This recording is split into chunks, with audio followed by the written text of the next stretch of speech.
when I got back to my office after lecture yesterday, I started installing updates on my computer. I installed like 200 updates. So I thought, for sure, the computer is done. And then I went to restart it, and 61 more updates. So, thanks to Microsoft with all their updates. Luckily, a student in the class has a tablet, and they allowed me to use it, which is fantastic. We're going to have some technical difficulties as I figure it out. Okay, so we're going to do the in-class problems. The multiple choice on the second midterm gave a lot of people a lot of problems. There were pretty low scores on the multiple choice. So we're going to not only go over how to do these problems in class, I'm also going to talk a little bit of strategy about how to take multiple choice questions on the exam. And I'm going to give a breakdown of the exam at the end. But there is 100 marks on the final exam. So it is less than double of a midterm. And the way that I write exams is 1 mark takes about 1 minute. So 100 questions, 100 minutes, and you have 180 minutes. You have 3 hours to write it. So there's really a lot more time on the final than you had on the midterms to think about what you're doing. And you can take a much more slow approach and hopefully make fewer mistakes. So, what are the optimal conditions for the following reaction? The first one here, HCl. What do you think? Well, HCl has a nucleophilic chlorine, so that might work and end up replacing that OH with a chlorine. And if you have acid, you can protonate the alcohol, making it a good leaving group. But what is the mechanism that substitution is likely to go through? SN1, right. So if you have the alcohol and you protonate it, that alcohol might just leave to give the cation. Secondary cation, maybe not so much likely, but it could happen. And then the problem with that is that when the chlorine attacks, you're going to get a racemate. You're going to get the up and you're going to get the down in a 50-50 mixture. So you're not making the product as shown. So, not number 1. Number 2, PBr3 and NaCl. Okay, well, PBr3 will convert the alcohol to a good leaving group. Does that happen with inversion or without inversion? With inversion, that's right. So, that's going to be the intermediate of the first step. Second step, NaCl, so that's negative chlorine and positive sodium. Sure, that might work. That might SN2. And then that would give you that. So that looks like the right answer. And if you're short on time, you might just pick that. Boom. And you might circle it. But maybe there's another answer that is a better answer. So that's my first piece of advice. You're going to have lots of time on the final exam. Once you think you found the answer, check out the other ones and make sure that they are not the correct answer. Because often, as instructors, we'll put 2 or 3 answers that look like they're correct. So, we'll convince ourselves. All right, what about number 3 here? Number 3, tosyl chloride. All right, so that's going to convert the alcohol into a leaving group with retention of stereochem. And then, okay, NaOH. So, obviously not. There's no chlorine in there. There's no way for that to work at all. So that's a negative. What about number 4? Ki and then NaCl. All right, so it has the same second step. We're using chlorine as a nucleophile. But why would this not work? What's wrong with the first step? That's right, OH is not a good leaving group. Ki does nothing to convert it into a good leaving group. So even though the I is nucleophilic and can displace something by SN2 reaction, and then the chlorine can come in and displace that by SN2, the first step is just not going to work. So, we'll cross that out. Number 5, just thionyl chloride. Well, thionyl chloride is a way to convert an alcohol into a chlorine, but what's going to happen to that stereocenter? Inversion. So that's going to be the product of number 5.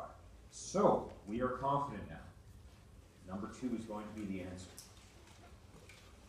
And it might take you a couple more minutes or more seconds to go through all of the options, but really you should. Because if you hurry and you take your first guess, I guarantee a lot of people made that mistake on the midterm, is that they went with the first thing that looked like the right answer, but it was wrong for one small reason. Any questions on that before I move on? Okay. So, what is the product of the following sequence of reactions? So here we actually have two reactions taking place. The first one is an oxidation.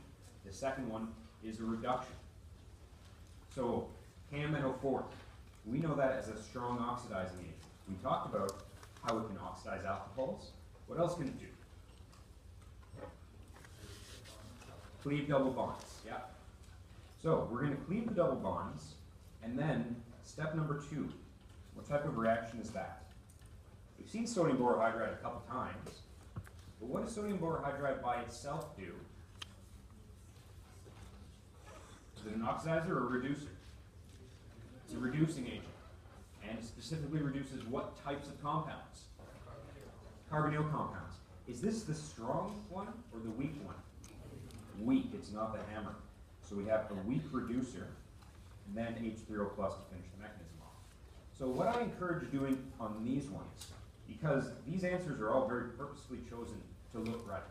At first glance, you could choose any of these answers as being the correct one if you don't do your due diligence.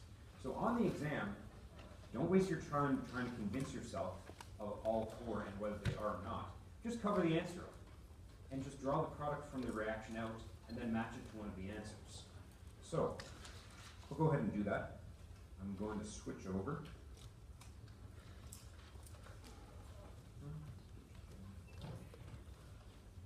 Okay.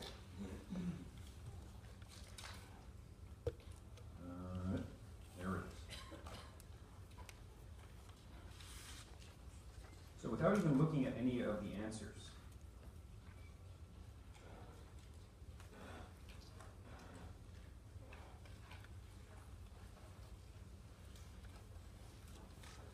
here's our starting throw. Was that good? Oh, the bond. There. Was that starting throw?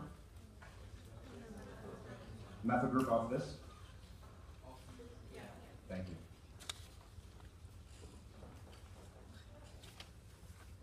There it is. Okay. So the first step, chm38 and H plus. Oxidative cleavage of the bonds. Yeah? So we can take our pens, we can draw lines across the double bonds, and then we can redraw, putting carbonyls on everything.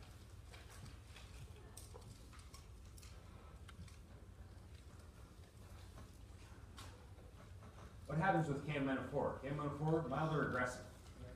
Aggressive, meaning that all of the hydrogens off of double bonds turn into what? OHs. Okay, so there's your product from the first step. The other product is that terminal one, which is carbonic acid, and that disappears into CO2 and H2O.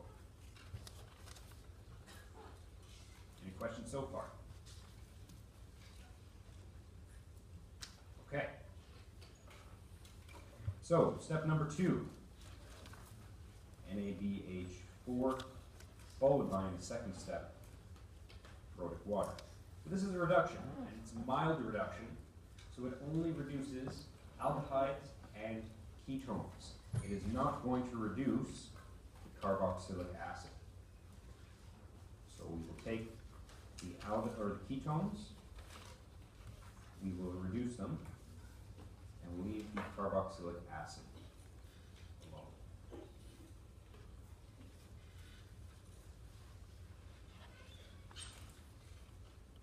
So now what we can do is we can uncover the answers. We can look back at the answers and see if we did it correctly.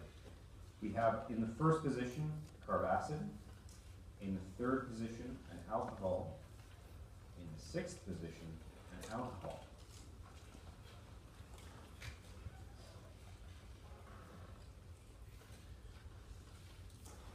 let's switch back to our multiple choice questions.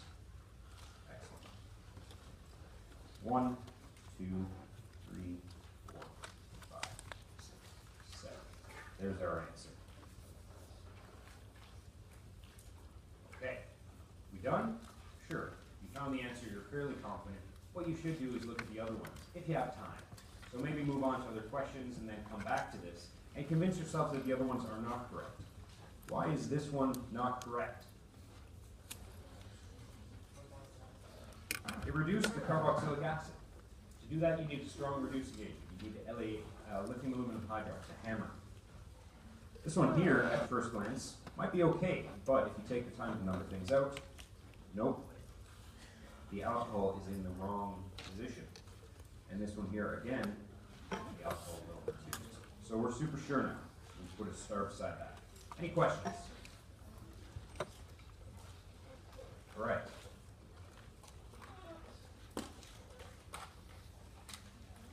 Come on. Oh boy, oh boy.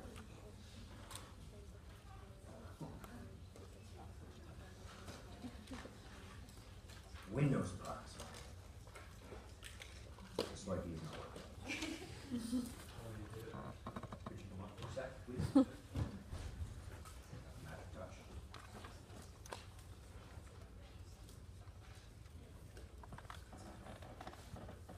Okay, sorry, let me switch back. Knew the last lecture wouldn't go slow. All right. So, next in-class problem. What would the expected product be if the following compound was reduced with sodium borohydride? Sodium borohydride, weak or strong reducing agent? Weak, so it's only going to reduce aldehydes and ketones. So what we have to do is identify the aldehyde and the ketones on the molecule. There's an aldehyde. There is a ketone. Will this reduce? No, it will not reduce. So that will not reduce. So let's look at our answers real quick. Okay, well, there is the ketone reduced. There is the aldehyde reduced. Perfect. Next one, right? Wrong. That's a mistake that you're going to make if you hurry. You have to look at every single answer. That one looks right because we've reduced the proper bonds and we have not reduced the acid or the ester. See, that's right there. But let's take some time to look at the other ones. Well, on this one, we've clearly reduced the ester, so that's a negatron. Here we have, oh wait, this one looks good as well. Okay, what about number 4? Again, well, we have the alcohol, so no. What's the difference between 1 and 3? The double bond. It's subtle. You might miss it. So, this one does not have the double bond. This is not the correct answer. It is number 3. Questions on that? All right, on to the next one.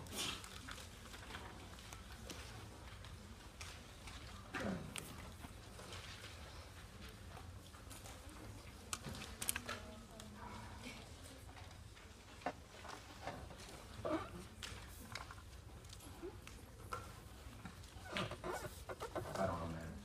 I just want to grab a seat up here.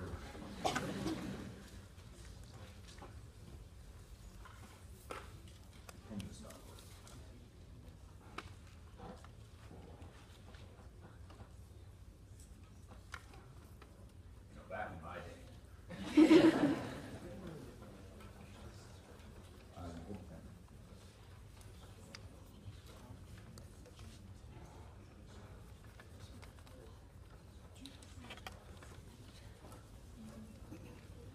What was the document?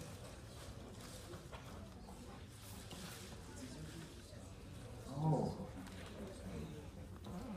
All right, guys, we're back. Old man has problems with okay, great. So here we are again. Provide the reagents for the following transformation. So at first glance, we're going to look at what's going on here. We have alcohols, and we are oxidizing them in this direction. We're also oxidizing them in this direction here. So A is going to be an oxidation, and C is going to be an oxidation. In the opposite direction, if we're going from carbonyl-containing compounds to alcohols, B is going to be a reduction, and D is also going to be a reduction. The difference here,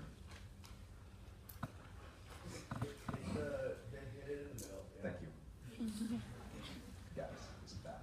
All right. The difference here is the condition. So we're just going to go ahead and put the answer out. A. This gives a carboxylic acid from a primary alcohol. So that's going to be an aggressive oxidizing condition. So we're looking at KMnO4, acid, or what? What's that heavy toxic metal that we use for aggressive oxidations? Chromium. Chromium trioxide and a little bit of acid. That will accomplish that very aggressive oxidation all the way to the carb acid. What about C? C is also an oxidation, but it stops at the aldehyde. So for C, we need a very mild oxidation. Let's remember what those letters are. PCC or DMP. A very mild oxidation that stops at the aldehyde. What about the reductions? For B, we have the carb acid, and we're going to reduce that all the way down to the alcohol. So we then need a strong reducing agent. If we use sodium borohydride, that carb acid will not be reduced.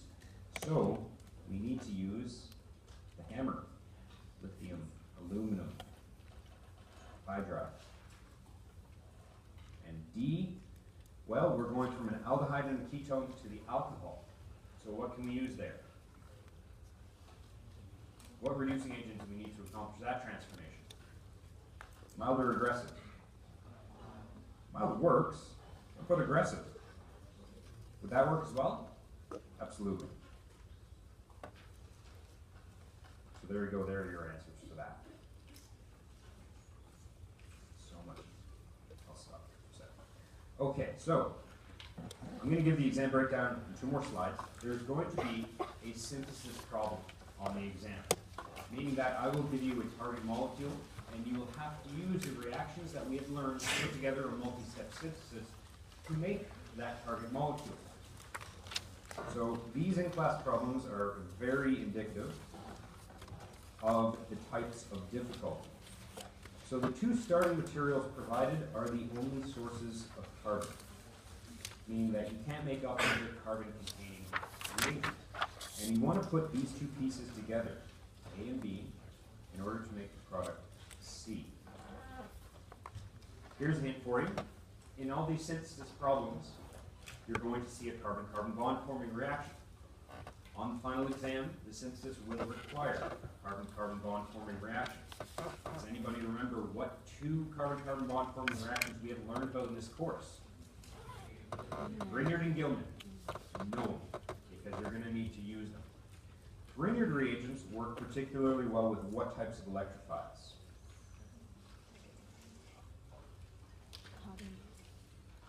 Carbonyl groups. Exceptionally well with carbonyl groups. Gilman reagents work exceptionally well with what? Alkyl halides. Or aryl halides, or really any carbon bonded to a halide. So if you're going to make a carbon-carbon bond, you're going to use one of those 2, and which one you use should depend on what the nature of the electrophile is. So, how do we approach these types of problems? First thing to do is try to recognize where at least one of the molecules ended up. So B has that aromatic ring, meaning that the aromatic ring on C is almost definitely going to be the same one as B. There it is. There's your benzaldehyde portion. So the bond that we're going to form, you can identify. That carbon-carbon bond right there is the one that we have to form to make this molecule.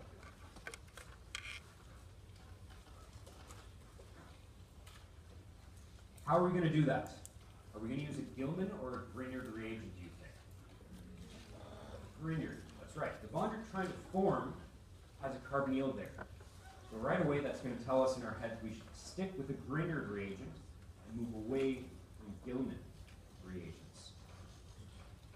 Grignard reagents are made from alkyl halides, and we do not have an alkyl halide here. So let's make one. What's the reaction condition that can convert this alcohol into an alkyl halide? Anybody? Raise your hand.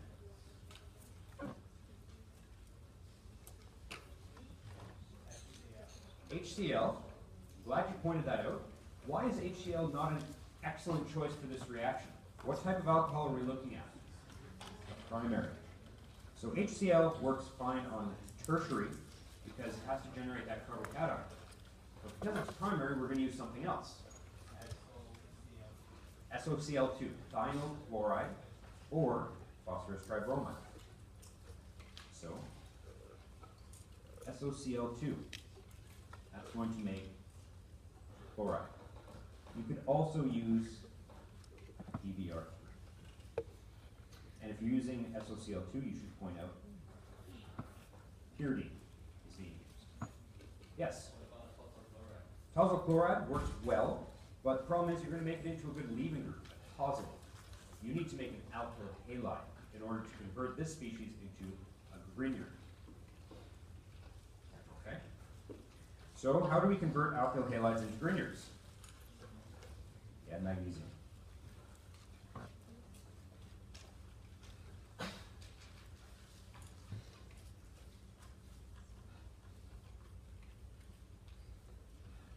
There's our Grignard. There's our nucleophilic carbon fragment. Why did I put brackets around it? It's an intermediate. You do not make Grignards and then hold them in your hand. You can't characterize Grignards. They're too reactive. So we'll throw magnesium into the flask, and then we'll leave that flask closed with the Grignard reagent in it, and we're going to add to that the electrophile. Grignard reagents react particularly well with aldehydes, ketones. So what we're going to do is we're going to take compound B. Let's label this as C. So we'll take compound B,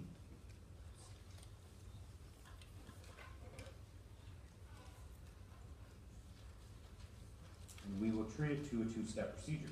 We'll say first, we will add C. You don't have to put the brackets around it if you don't want to. As long as you identify that the Grignard is C or Z or X or whatever you want to use. What's step 2 after Grignard additions? H0+, that's right. You have to include that detail because you have to finish the mechanism off. I'm not asking you to draw a mechanism. All you need to do is provide the reagents, the map, to get there. But you need to include all of the relevant information with respect to the reagents, and the steps, and the workups, and the order. When the Grignard adds in, what do we end up with? Is it a ketone? No, it's not. So just down here, I'll draw out real quick what's happening. And again, you don't have to draw this. But you're having a nucleophile, add in, the nucleophile is a Grignard. Then those electrons end up on the oxygen, which in the next step gets protonated by H0+. So it's an alcohol. There you go. And we can number our carbons. 1, 2, 3. So that we're sure that we get the proper number of carbons. Okay. Did we screw up here? We didn't make the target molecule, right? How can we get to the target molecule? Oxidation. That's right. So to get to the target molecule, all we have to do is oxidize it, and we can use any old oxidant because it's a secondary alcohol, so it's going to stop at the ketone either way. Take your choice. BCC, or BMP, or ML4, or chromium trioxide. There you go. If you tried this at home and you got a different sequence of reactions, that's totally possible. You could have gone about it in a really weird way. You could have eliminated the alcohol to give an alkene, and then you could have added HBr across the alkene to give you a halide. You still got there, and you still got it right.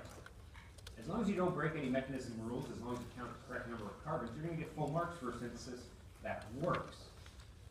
The other thing you might have done is just completely screwed up. You just didn't have any idea what to do, where to start, or anything like that. And much like mechanisms, in the synthesis, part marks are your friends. Just start drawing things. that look like you're kind of getting somewhere towards the product. Maybe you made the product, kind of. Maybe you only got as far as the alcohol. Maybe the only thing you managed to think of is forming a grain. I'm going to pull some part marks out of that. So don't just leave it blank, because it's going to cost you in the end. So at least give it a shot. One more for practice here.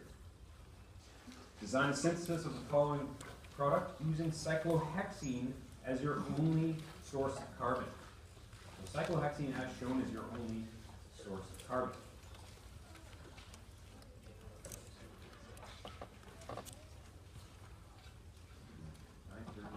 Well, we have a ton of time today. I'm going to give everybody a couple minutes to give this a shot. Even if you did try it, give it another look now that we're thinking about it the way that I've laid it out for you. So a couple more minutes, and then I'll take it out.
Okay, so even if you do have the answer or you're tired of trying or whatever, let's stay quiet for a few more minutes to let people who are trying concentrate, okay?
Okay. So this one's tricky, right? Because at first glance, you can see more or less, well, we have this six-membered ring, and we have these six-membered rings. So presumably that's where they're going to end up. They're going to end up somehow connecting to that molecule. So if you envision the only bond to that six-membered ring as being this guy here and that guy there, then you can kind of see, okay, so maybe I added some sort of ketone, maybe an aldehyde, something. So that's where those bonds are going to form. The hard part is, where are we going to get that zigzag fragment? Because we can't use any other carbons other than cyclohexene. Any ideas on how we can make that straight chain? Yeah. Aggressive cleavage. Sure, let's do that.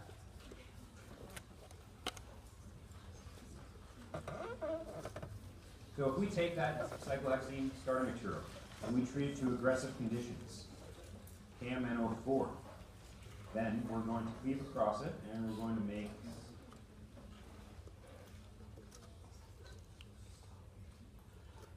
the dicarboxylic acid. And if we count out 1, 2, 3, 4, 5, 6. 1, 2, 3, 4, 5, 6. Perfect. That's the piece that we need. So I'll just redraw that flat.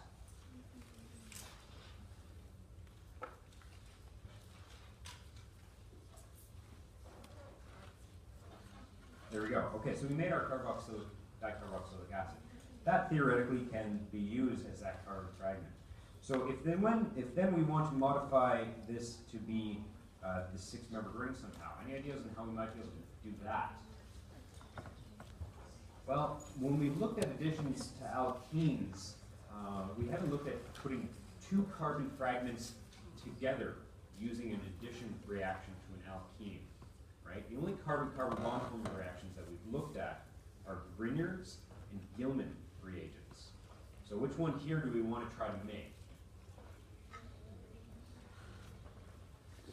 We're going to add into a carbonyl containing, let's say, carboxylic acid. And that's still a carbonyl, so we're going to want to use a Grignard. So how do we turn that cyclohexene into a Grignard? What do we have to do before we make a Grignard? What do we have to make? Alkyl halide, great. Any ideas on how to convert that alkene-containing ring into an alkyl halide?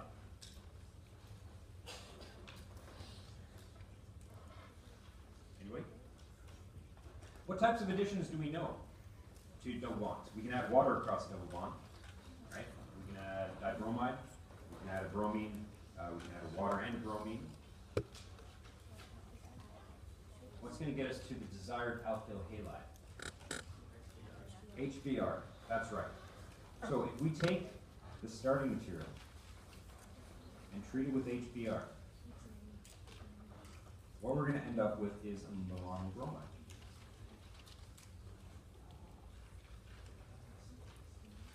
If you use dibromide, you'd end up with the dibromide ring.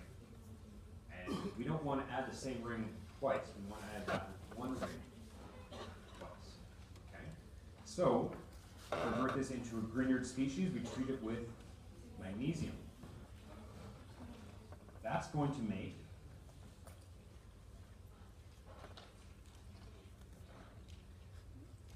that Grignard. So let's call this compound A, that compound B.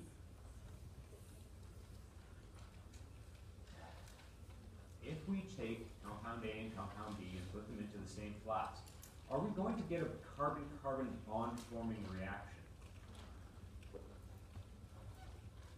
We are not. Does anybody know why we are not going to get a carbon-carbon bond-forming reaction? Sorry? A is acidic. That's right. It has a hydrogen on the oxygen. So if we treat the Grignard to the carboxylic acid, all we're going to do is protonate the Grignard.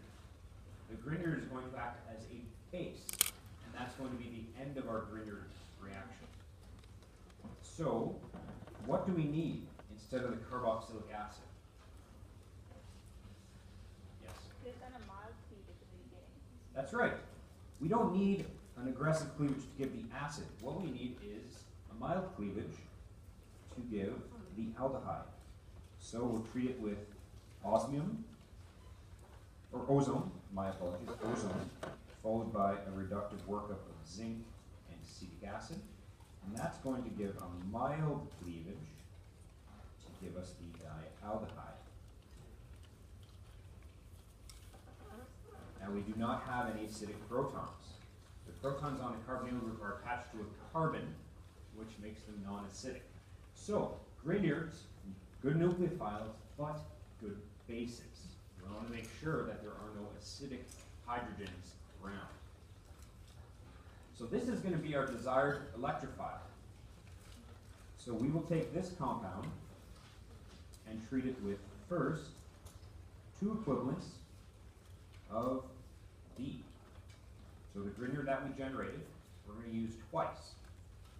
That's going to, first one's going to add into one aldehyde, the second one's going to add into the other aldehyde, and then after that all went away for some reason. Okay. So 2 equivalents B, followed by H3O plus, and the reaction is then going to give us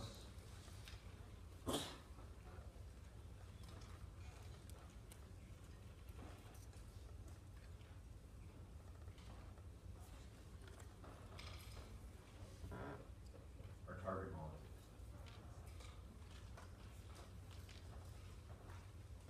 So, really happy here that a couple of people pointed out transformations that would not get to the product.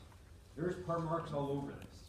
If you did the aggressive cleavage to get to A, the carboxylic acid, and then you tried to use that as an electrophile with the Grignard, you're still probably getting 70–80% of the marks on this question. It's just one thing you did wrong, but you're still making progress along. If all you did was end up doing the cleavage to get to the dialdehyde and then you ran out of time or you didn't understand what to do next, that's fine too. You're still going to get part marks. If you took the alkene and maybe you treated it with dibromide, then you wouldn't get the monobromide, you'd get the dibromide, right? You could generate the di-Grignard from that. It's not going to work, but you're making steps along the path to get there. What happens if you went to A, and then you realized, oh wait, A is not in the right oxidation state, I need to get to the aldehyde. So you did an aggressive reduction with LAH, and then you did mild oxidation with PCC to get to the dialdehyde. Full marks. You still got there. It's always amazing some years that the synthesis takes like 5 steps or something. And we always get 1 or 2 students that get there in like 35 steps. They bring it down to like 1 carbon pieces, but it works, and we give them full marks because it's creative. Any questions? Yeah.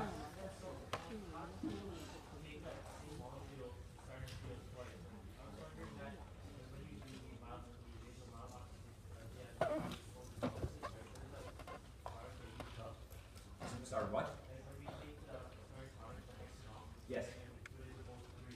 Yes. Right. I'm not giving you one molecule to work with. It's theoretically you have like a flask full of this. So you take out 1/3 of it and cleave it by ozanolysis, and the other 2/3 you can treat with HBr and stuff like that. So you can use that starting material as many times as you want. Any other questions? All right. So these are easy questions to test your friends with. So you can draw out little molecules, come up with your own synthesis, and then give it to your friend and say, try to synthesize this molecule. We've only learned a few reactions in this class when you really think about it. We've learned the carbon-carbon bond-forming reactions, Gilman and the Grignard. We've learned, don't pack up, we've learned the alkene reactions, additions to alkenes, there's like 7 or 8 of them, right? We've learned oxidation, and we've learned reduction reactions. So when you put them all out, that's your toolbox of reactions that you can use to make molecules. I'm going to put a few questions online for practice synthesis questions because people usually have difficulty with it. But do we want to go through one right now while we all have time? Yes? Okay. All right, this is terrifying. I'm going to try to switch back to PowerPoint. Oh, there we go. Yeah. So super proud. Okay, here we go.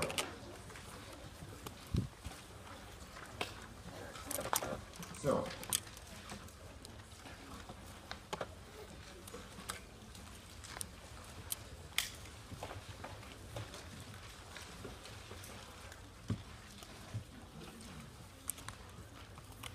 okay, I want you to make this target molecule, and you can use any reagent with 5 or less carbons. Any reagent. There are hundreds of ways to make this molecule. You can make it as complicated as you want or as simple as you want. So I'll give everybody a few minutes, see what you come up with.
came up with something super straightforward and you're done, try to come up with the second one, just for kicks.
Okay.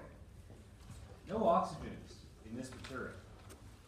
So if we're going to form a carbon-carbon bond, I'm probably going to lean towards using a Gilman reagent, because Gilman reagents are so straightforward. They form a carbon-carbon bond between alkyl halides and the Gilman reagent. I give you a possible question? I may have. Oh, okay, I made this question unnecessarily difficult. So, the first piece that I'm going to start with,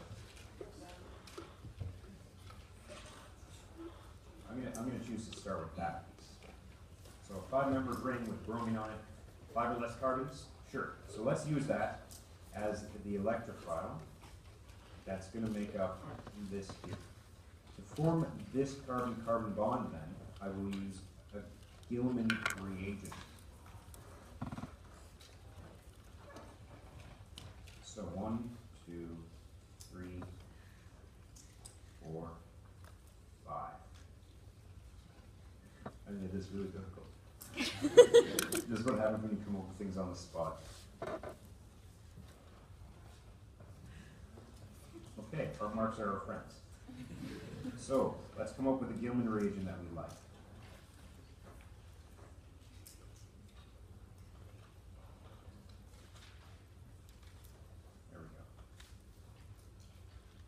So the problem is, if we use that Gilman reagent to form that bond, then there's no way to stick this lovely ethyl group on.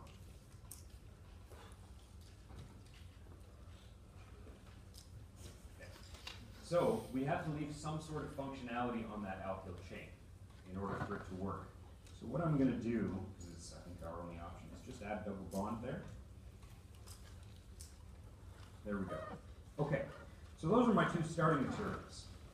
And if I react a Gilman reagent with an alkyl halide, I'm going to form a carbon-carbon bond between the nucleophilic carbon and the electrophilic carbon. So when I do this reaction,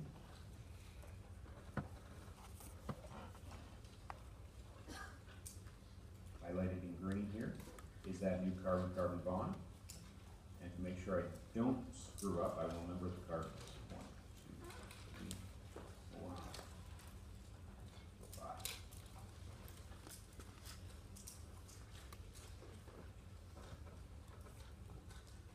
Okay, just about there, I think. If you got this far, great. Our marks, terrific, you formed one of the bonds. But we still have to put that ethyl group in blue on. So we need to somehow convert that double bond into either an electrophile or a nucleophile. Any ideas? Yeah. Sure. Okay, well, let's see what happens. This is the great thing about these synthesis questions. If you don't know, just try something and see what happens. So let's treat this molecule with HBr. According to Markovnikov's rule, where's the bromine going to end up on a more or less substituted carbon? I think I heard it. It ends up on the less substituted carbon. So that's the molecule we have there. All right, we're close. Now what can we do? Sure. Use another Gilman, yeah, that's, I mean, I put no restrictions on what you can use. So if we take this compound and we treat it with, let's say, an ethyl Gilman.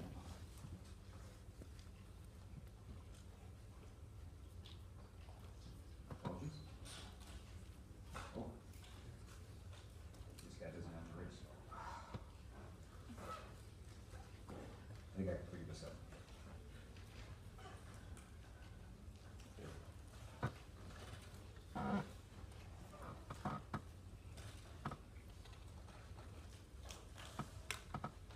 So there we go. Step number 1 is treatment with an ethyl Gilman reagent. Sorry, that's the only step. My apologies. So then, this is the electrophilic carbon, and there is the nucleophilic carbon. So, come right down here, redraw.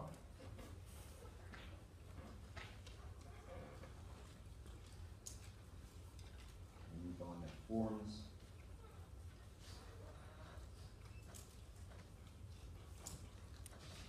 There. Product. Anybody do anything different? You gave the answer, and you did something. All right.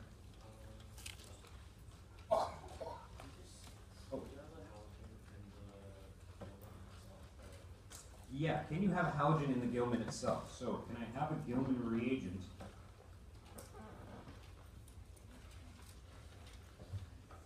like that?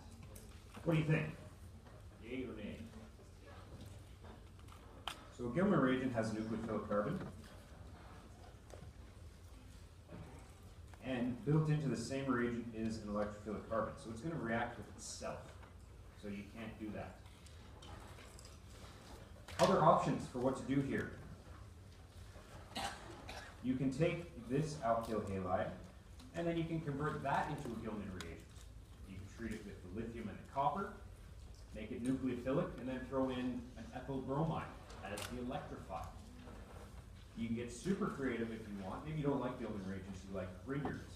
You can convert that into a Grignard, attack into an ethyl aldehyde, then you'll have an alcohol left that you have to get rid of, so you can eliminate the alcohol to give an alkene, and then hydrogenate.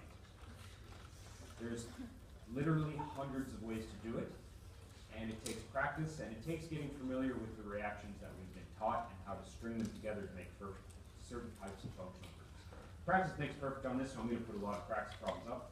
On Monday, the help session, 4 hours long, it'll probably be mostly synthesis. So you can come by there if you're still wondering how to string together these reactions. And then, that's about it. Any other questions about synthesis? Okay, exam breakdown. So the final exam consists of 20 multiple choice with 2 each for a total of 40 marks. And then it has 5 short answer questions for a total of 60. So the exam is out of 100.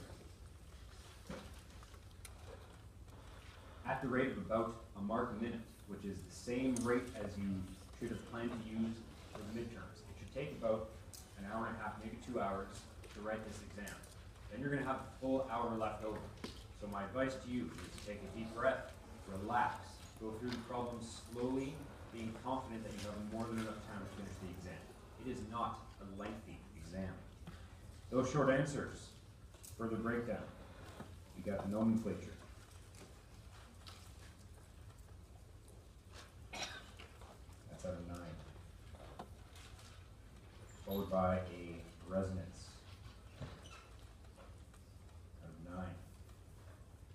Then there are a bunch of fill in the blanks. It's out of 18. So by fill in the blanks, I mean what you saw on term test 2, where the blanks are either going to be the product, the reaction conditions, or the starting material itself.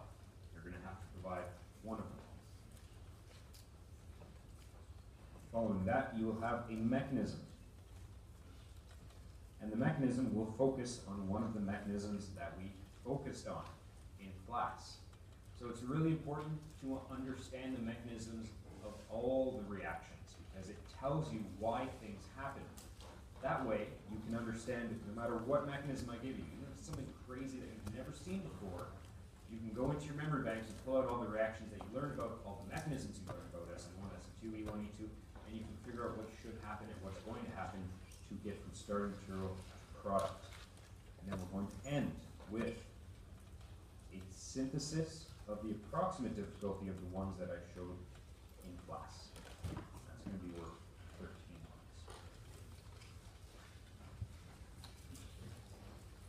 marks.